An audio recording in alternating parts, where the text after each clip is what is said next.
Iniciamos agora o nosso segundo vídeo sobre as estruturas celulares microbianas, falando das estruturas dos eucariotos. Se a gente for comparar os eucariotos com os eucariotos eles têm uma estrutura celular muito mais complexa. Geralmente são células maiores em comparação aos procariotos, e também dentro dessas células elas possuem organelas. Então existem várias diferenças na estrutura das duas células, e é isso que a gente vai começar a ver nesse vídeo.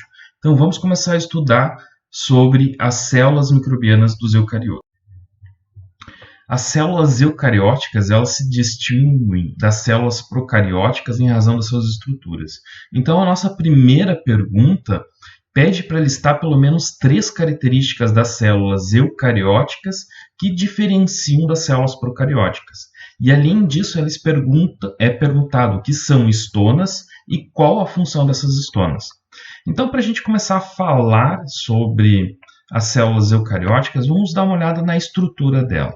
Bom, a primeira característica que diferencia as células eucarióticas das procarióticas é a presença de organelas nas células eucarióticas.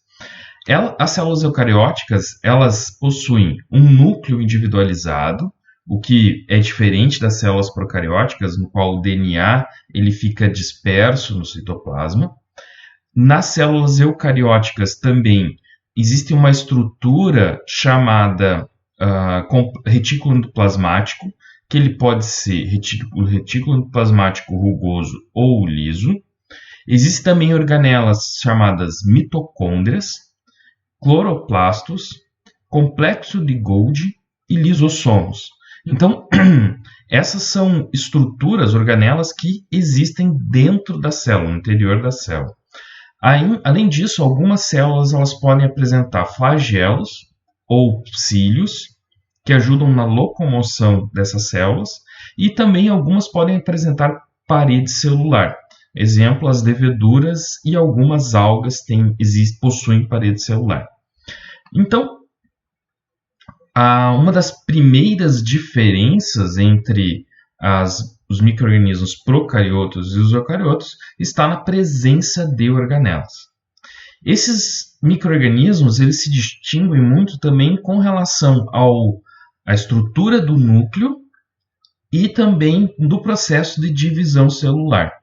O núcleo de uma célula de eucarioto ela é individualizada por meio de uma membrana, que é chamado de carioteca ou envelope nuclear. Dentro desse núcleo vai existir o núcleo, no qual ali vai estar presentes o DNA, que pode estar organizado na forma de cromossomos, e também o nucleolo.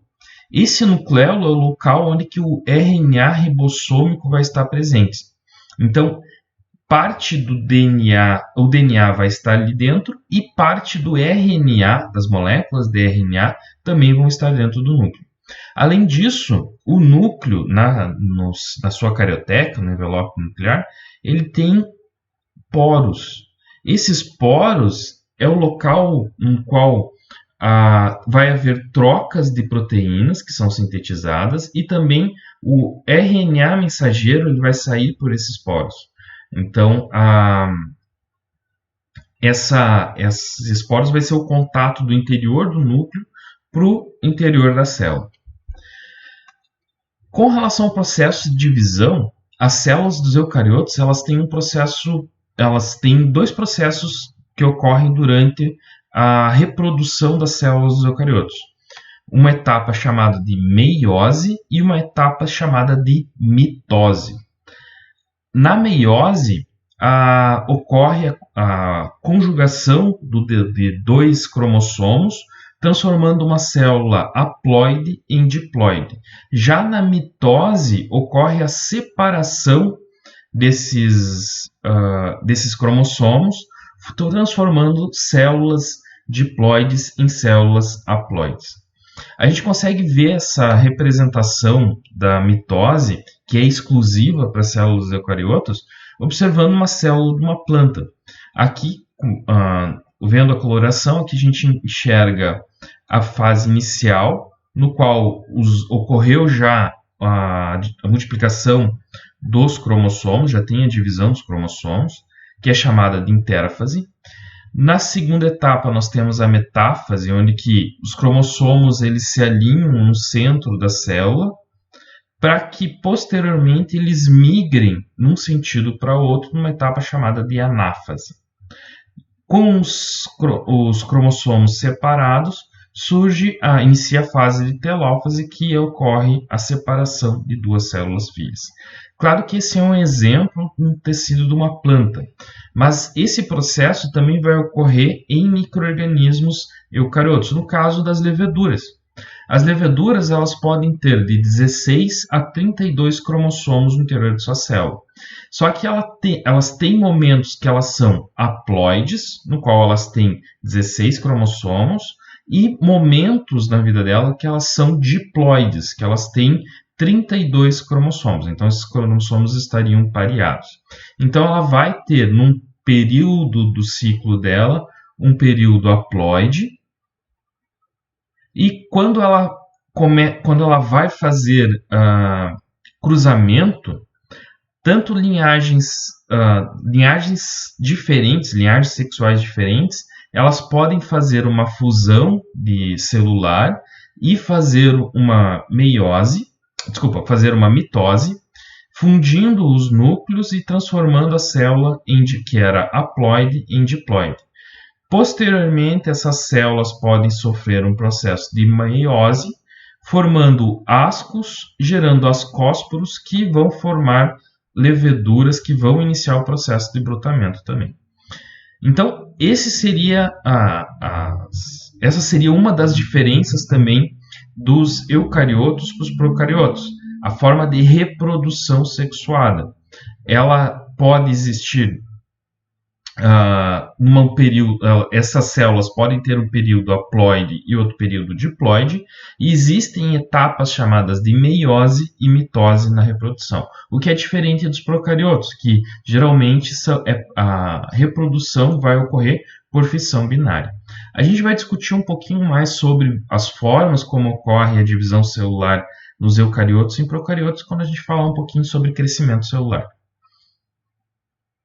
Então aqui tem uma representação, mostra as etapas de reprodução das células de leveduras, né? Então aqui nós temos duas células que estão conjugando, são células haploides, no qual as células haploides elas vão ser conjugadas, vão formar um núcleo diploide e vai ocorrer um processo de brotação, e esse broto ele vai ser diploide. Então, isso aqui é uma imagem, uma fotografia de microscopia óptica do processo de cruzamento entre duas leveduras. E a segunda parte do nosso exercício, ele pergunta o que são estonas.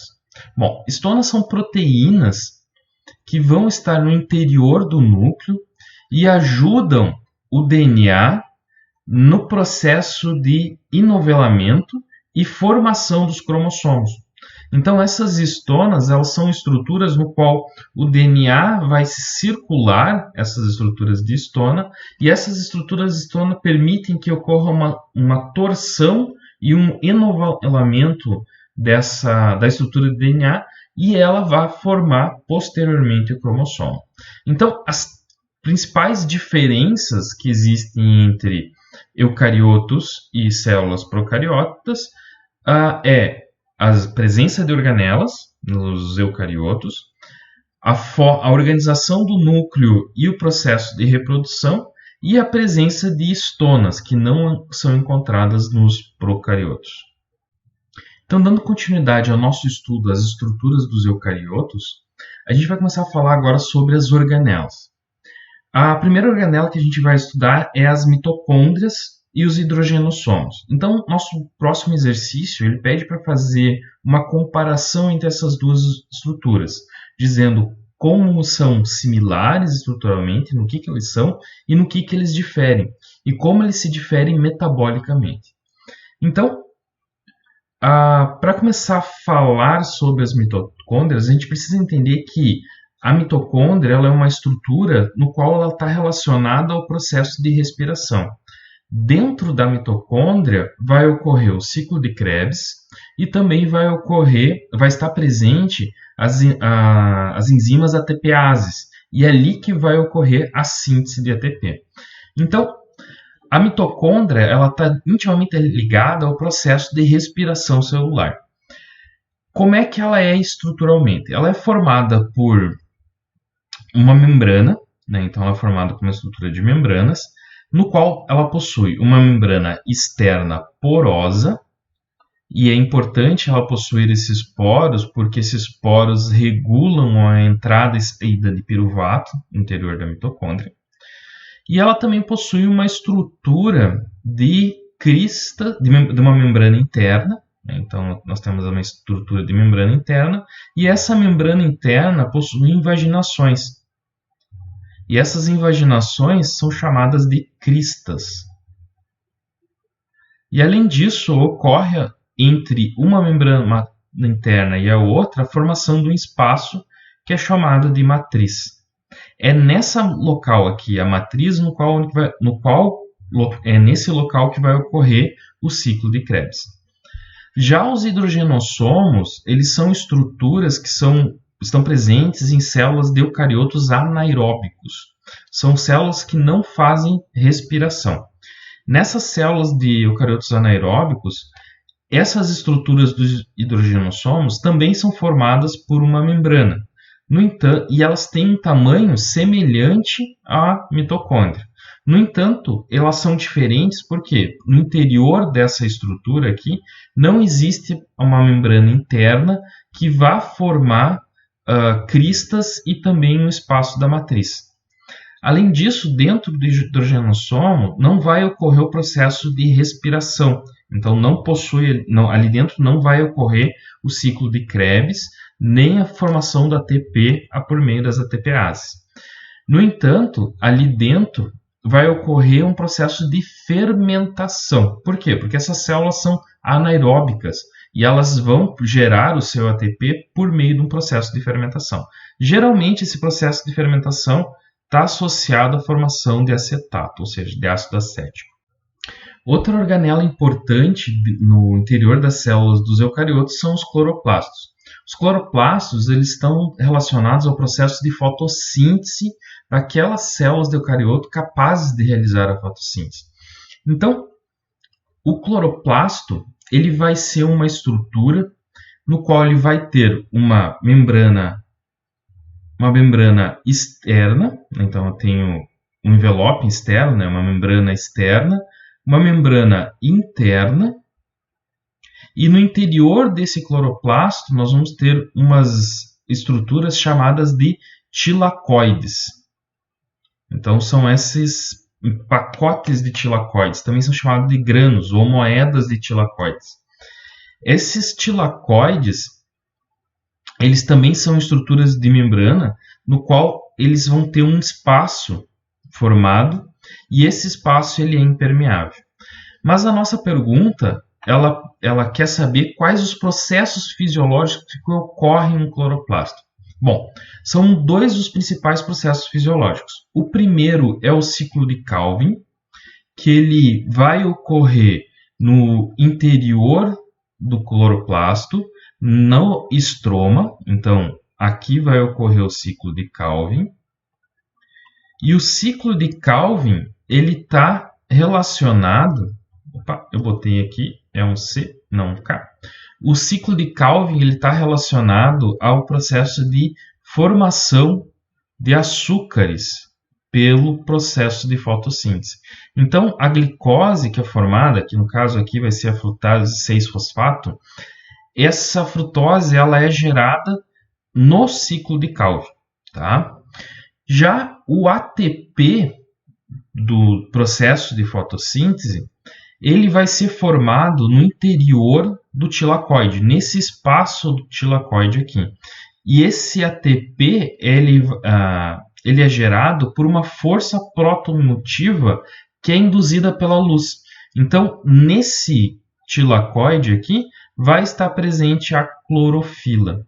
Essa clorofila, então, vai receber a incidência da luz e vai estimular um processo de geração de força protomotiva a partir da excitação da luz. E essa força protomotiva vai ser responsável pela síntese de ATP. Então, a energia, o ATP gerado durante o processo de fotossíntese vai ocorrer na estrutura do tilacoide. A próxima questão, ela pede evidências que suportam a ideia de que as principais organelas dos eucariotos já foram bactérias. Ou seja, a gente já discutiu isso no vídeo passado de introdução, que é a teoria da endossimbiose. Essa teoria da endossimbiose nos diz que essas organelas, as mitocôndrias, os cloroplastos e agora os hidrogenossomos, que agora se sabe que eles têm essa característica, eles antes foram bactérias que tinham uma vida livre, mas com o processo, com o tempo, eles passaram a viver no interior de outras células maiores. Então, haviam células maiores que eram muito eficientes no processo de divisão celular ou de captação de nutrientes, e haviam outras células que eram muito eficientes na produção de energia, e outras elas tinham a capacidade de fazer fotossíntese. Então, esses procariotos, essas bactérias, começaram a viver num sistema de simbiose, uma dentro da outra.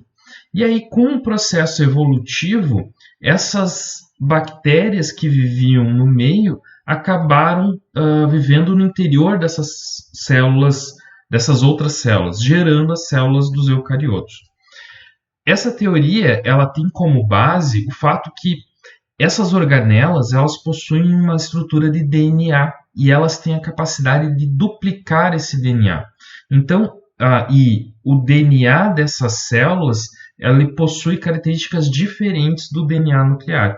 Então, isso nos indica que essas células, antigamente, antes, no processo evolutivo, elas eram procariotos que viviam fora das células. Por fim, o nosso último exercício do estudo dirigido pede para dar funções das estruturas de algumas células eucarióticas. A função do retículo endoplasmático, o aparelho de Golgi e dos lisossomos. Então vamos dar uma olhada naquela figura da célula do eucarioto para localizar aonde estão essas estruturas. Bom, o retículo endoplasmático ele é dividido em dois tipos, em retículo endoplasmático liso e retículo endoplasmático rugoso. O que diferencia o retículo endoplasmático liso do rugoso? É a presença de ribossomos. Então, os ribossomos eles vão estar próximos ou juntos, ligados nessa estrutura do retículo endoplasmático rugoso. E o liso não vai possuir ribossomos. Outra estrutura também que existe no interior da célula é o aparelho de Golgi, né, que está aqui também, e ele fica próximo dos retículos endoplasmáticos lisos e rugosos. E também a outra estrutura que está presente são os lisossomos. Bom, quais as funções dessas estruturas? O retículo endoplasmático rugoso, pelo fato de ele possuir esses ribossomos, ele está associado à síntese de proteínas e também de glicoproteínas. Então, o início da formação de uma proteína, a formação da estrutura linear da cadeia primária de uma proteína, ela começa a ser formada dentro do retículo endoplasmático rugoso. E o retículo endoplasmático liso, ele é responsável pela síntese de lipídios e de gorduras. Então, a formação de uma membrana celular, ele vai começar a ser sintetizado dentro do retículo endoplasmático liso. O complexo de Golgi, ele trabalha associado aos retículos endoplasmáticos. Então, as vesículas que vêm do retículo endoplasmático liso ou rugoso, no qual dentro dessa vesícula está se formando a estrutura de uma proteína ou de um fosfolipídio, ele vai continuar esse processo de síntese dentro do complexo de Golgi. Então, o complexo de Golgi é um local onde que ele vai armazenar substâncias, ele vai terminar a formação dessas substâncias, e também ele vai ser responsável para levar essas substâncias para outros lugares da célula. Então, esse complexo de Golgi, ao final do complexo de Golgi, ele vai liberar vesículas que vão liberar para o exterior enzimas que foram formadas no interior do retículo endoplasmático rugoso e concluídas dentro do retículo endoplasmático do complexo de Golgi, e essa vesícula que é formada vai excretar uma enzima que vai ter uma função externa na célula. Ou ela vai transferir, vai levar constituintes dentro da célula para outros lugares, por exemplo, para a síntese de uma membrana, para a formação de um determinado tipo de proteína. Já os lisossomos, eles são estruturas que vão dentro deles vão estar sendo acumuladas substâncias, né? Então elas vão englobar substâncias, e dentro deles vão estar presentes enzimas que vão degradar essas substâncias. Então vamos dar uma olhada nesse processo. Aqui eu tenho uma representação do retículo endoplasmático rugoso, no qual esse retículo começou a síntese de uma determinada enzima. Ele levou essa enzima para o retículo endoplasmático, para o complexo de Golgi. Dentro do complexo de Golgi, então, ocorreu a finalização dessa enzima e a formação de uma vesícula. Essa vesícula vai ter dentro dela uma enzima digestiva. Essa enzima digestiva, essa vesícula, então, ela encontra o lisossomo, no qual ele captou a estrutura de uma molécula, pode ser uma molécula orgânica, e essa vesícula e o lisossomo elas se unem, formando um vacúolo digestivo. E aqui dentro ocorre a degradação desse composto orgânico. Os resíduos desse composto orgânico, então, são levados para fora da célula. Tá? Então, pessoal, com isso a gente conclui a nossa aula sobre estruturas celulares. Eu peço que vocês leiam o capítulo do livro, tá? E realizem as atividades. Se vocês tiverem dúvida, aproveitem o momento das aulas para tirar dúvida e também o momento dos atendimentos paralelos. Tá bom, pessoal? Então, abraço a todos e bons estudos.